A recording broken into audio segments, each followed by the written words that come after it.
point très délicat, c'est le problème de l'emploi, Oui. du chômage, Chômage, bien sûr. et d'immigration D'accord. économique. D'accord.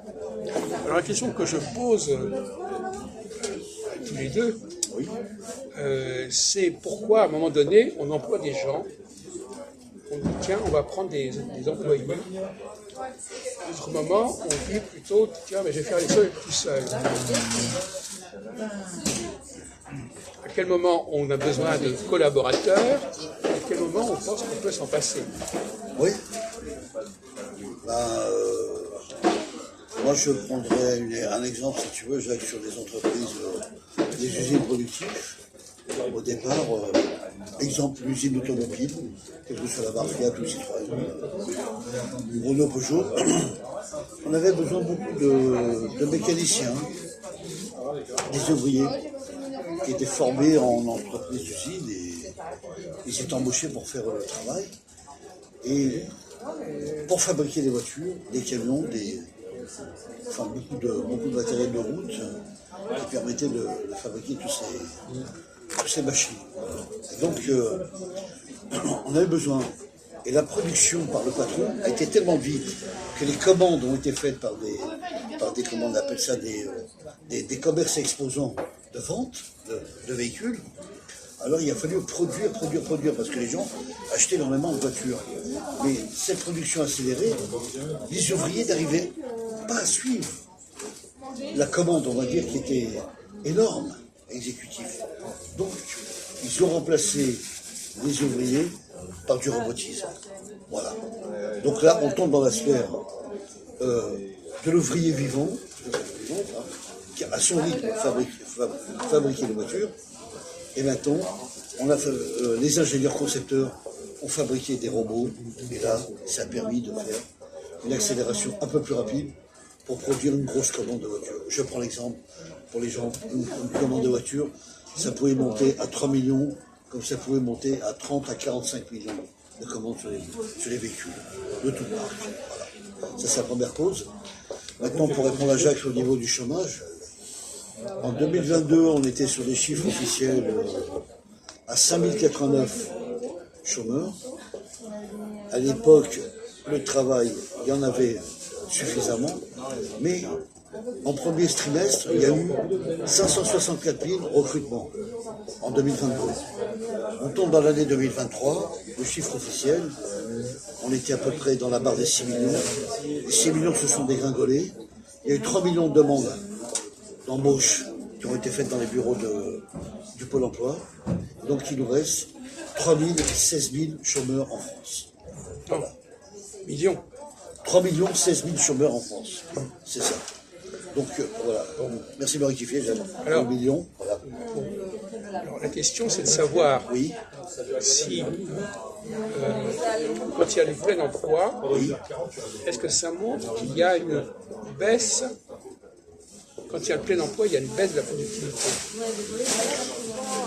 Effectivement, oui, c'est pas ça, c'est stratégique, c'est bien dit ça, Jacques. C'est effectivement que le plein emploi peut donc, effectivement, c'est un coup de on recrute un nombre de personnel dans une entreprise ou dans une usine ou dans un commerce, et effectivement ça réduit un peu le coût de production, mais un peu, c'est-à-dire périodiquement. C'est pas ça la question. La baisse de productivité. C'est ça veut dire la productivité? Oui, la productivité, oui. Mais la productivité, ça veut dire quoi? C'est la production. Non. La production Non. de matières La premières. productivité, c'est la capacité à produire. La capacité à produire, d'accord. Ça n'a rien à voir. La productivité, D'accord, donc toi, tu me c'est une société qui a une faible productivité, Oui, elle va devoir employer beaucoup de monde. d'accord. Une société où il y a des gens qui ont une forte productivité, Va recruter moins de monde. moins de monde. D'accord.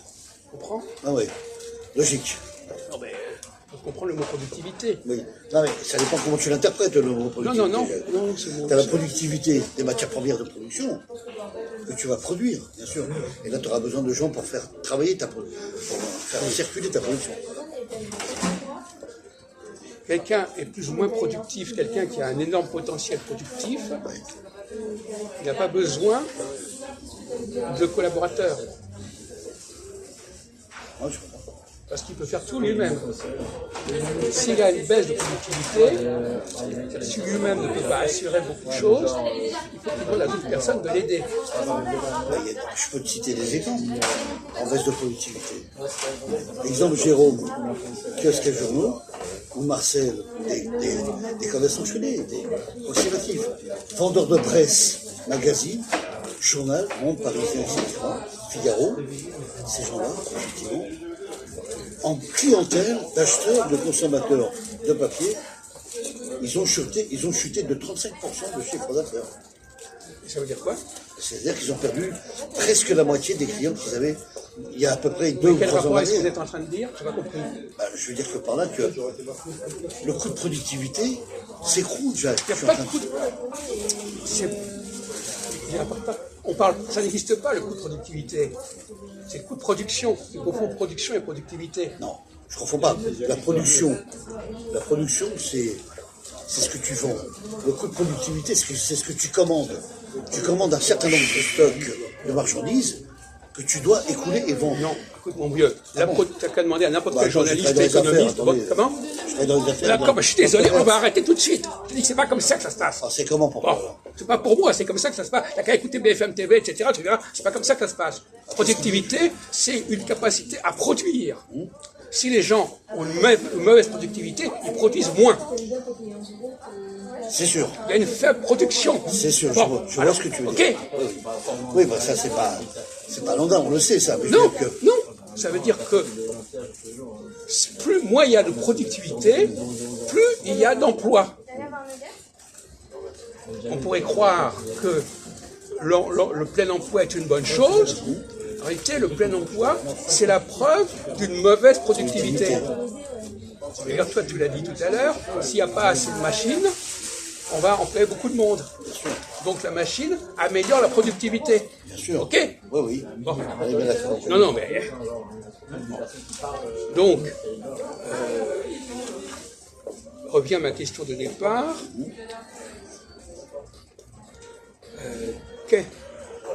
Est-ce qu'il vaut mieux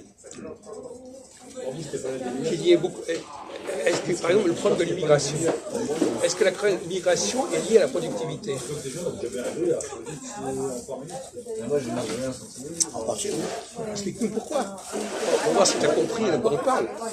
Pour moi, c'est-à-dire qu'on aurait besoin, pour produire un nombre de personnes, je reprends dans une usine ou dans une entreprise, dans un commerce, d'être embauché à un prix bas, bien entendu, pour ces métiers-là, voilà, le coût de bas prix, quoi. Et ça va régénérer la production de capital un peu mieux que l'effet inverse de ce qu'on vient de dire tout à l'heure, le nombre de travailleurs. Il y a deux catégories. Pourquoi est-ce qu'on fait venir des gens pour travailler en France? Pourquoi on les fait travailler? Oui, pourquoi on les fait venir? Parce qu'eux, ils ont besoin de travailler. Non, mais c'est pas le problème. Oui. Pourquoi on les fait venir? On les fait venir pour... Pourquoi est-ce qu'on a besoin d'eux? Pour faire tourner le travail. Pourquoi? Parce qu'il n'y a pas... Autrement, ça ne marcherait pas? Si, ça peut marcher. Mais alors, pourquoi est-ce qu'on les fait venir si ça pourrait marcher sans eux? C'est des indicateurs de bas salaire, si tu veux. Il y a ça aussi qui rentre en ligne de compte. Attends, ça ne va pas, tout le monde le sait, ça. Non, mais écoute, mon vieux, bon, je peux être méchant, et pour l'instant, tu as dit beaucoup de conneries, et je peux t'assurer que les gens qui nous écoutent, ils s'en rendent compte immédiatement. Bon, alors, on fait venir des gens parce qu'on n'est pas assez productif. Ça aussi. Bon, c'est-à-dire qu'on n'arrive pas... Quand une productivité ne marche pas, tu as raison. Ils cherchent à recruter des gens pour faire tourner... Ben oui, on revient au même sujet. Donc, pour faire tourner la productivité qui est un peu en panne, on va dire. En panne de production. C'est-à-dire qu'il y a... Donc la faible... Donc, finalement, le paradoxe, c'est que quand il y a peu d'immigration, et quand il y a beaucoup de chômage, qu'est-ce que ça signifie? Ça veut dire que la production tourne aussi, quoi. Non mais, qu'est-ce que ça signifie? Quand il y a peu d'immigration et beaucoup de chômage, ça veut dire quoi? C'est ça dont on parle ici. Mais est-ce que tu as compris la discussion qu'on a? Non, la preuve. Alors dis-nous. On a des raisonnements différents, mais non, il n'y a pas. Alors dis-nous ce que ça veut dire. Ce que tu veux dire par là, c'est que... Vous avez le droit de parler. Dis-nous ce que ça veut dire, on voudrait savoir si tu comprends ce que tu dis déjà. Tu l'as dit tout à l'heure, tu as dit que si on recrutait beaucoup plus un nombre de personnels de travailleurs, le coût de production est moins fort. On est d'accord, c'est merveilleux. Moi, je ne parle pas de coût de production, je parle de productivité. Donc déjà, on ne parle pas de la même chose. D'accord. La productivité... Si nous apporte coût de production, on parle de productivité. Aucun rapport. Est-ce qu'il y a une limite à la productivité alors, je répète encore une fois. Est-ce que, quand il y a beaucoup de chômage, qu'est-ce que ça signifie pour une société? Une société qui est, pour moi, qui est mal à l'aise. Non! Elle est très productive. Et comme elle est très productive, elle a besoin de peu de gens. Tu vois, t'as pas compris le système. Une société productive provoque du chômage. Une société peu productive supprime le chômage.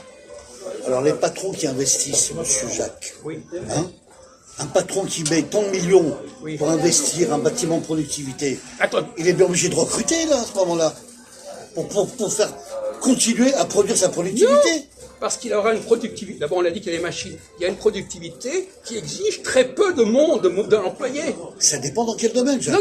Non. De toute façon, non. Parce que même au niveau des capacités intellectuelles, si tu as des débiles mentaux qui font mal le boulot, tu auras besoin de beaucoup de débiles mentaux. Et si tu as des génies, tu auras besoin de très peu de monde. Si tu as des grands ingénieurs de top. C'est pas faux non plus, c'est vrai ce que tu dis. Bon, alors donc, non. Bon. Il y a le problème de la qualité. Si la qualité des gens est faible, on a une faible productivité. Si la qualité des gens est moyenne et médiocre, on a une... Voilà, etc. Donc, effectivement... C'est pas faux non plus, donc, effectivement, quand on a une société qui embauche peu, c'est qu'elle marche bien. Et quand elle embauche beaucoup, c'est qu'elle marche mal. Moins bien. Bon. Qu'il y a des problèmes, on va dire. Parce que ça veut dire qu'elle a une faible productivité. Et alors l'immigration, c'est pareil. Alors dis-nous, pour l'immigration, où est le problème? Est-ce qu'une société qui accepte beaucoup d'immigrés est en meilleure santé qu'une société qui n'en accepte pas?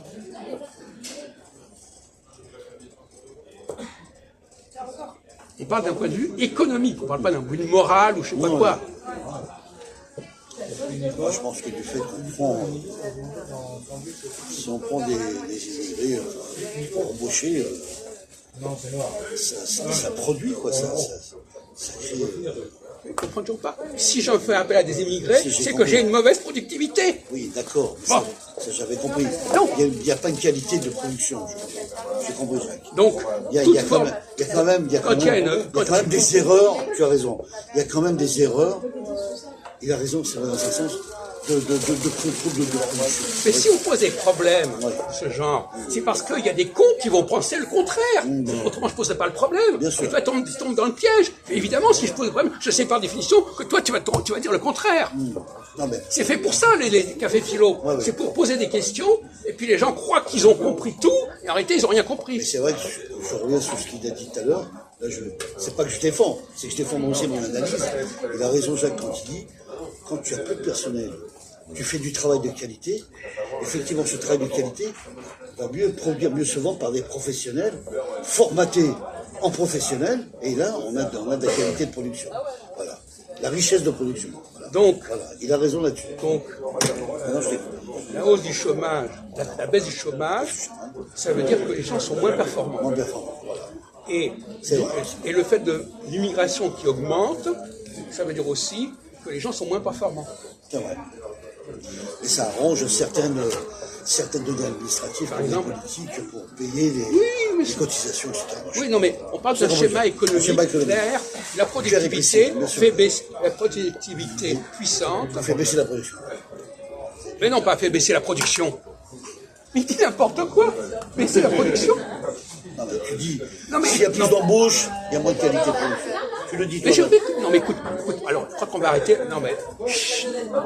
T'es bien de ce que tu dis. Productivité fait baisser la production? Pas du tout. Si on a une bonne productivité, on peut avoir la même production avec peu de monde qu'avec beaucoup de monde. Donc c'est pareil, c'est relatif alors. Quoi? Si tu dis que tu as peu de monde à embaucher, ou tu embauches plus, ou tu embauches 10, 20, 30, 40, 50%, la production n'a pas tourné. Mais la productivité ne sera pas la même. Dans une société... Sur quoi elle ne sera pas la même? Écoute, tu es en train de t'enferrer, je suis désolé.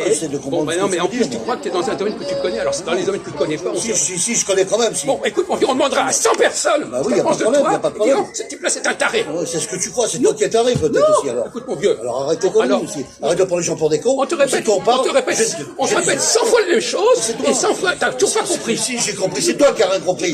Mais c'est toi qui ne comprends pas. Tu parles de baisse de production. La baisse de production, c'est une baisse de chômage. Monsieur, voilà. Oui, voilà. En plus. C'est clair aussi. Non. Tu veux toujours avoir raison là. Écoute, mon vieux, on va arrêter là. Je te félicite. Moi, ça, j'aurais des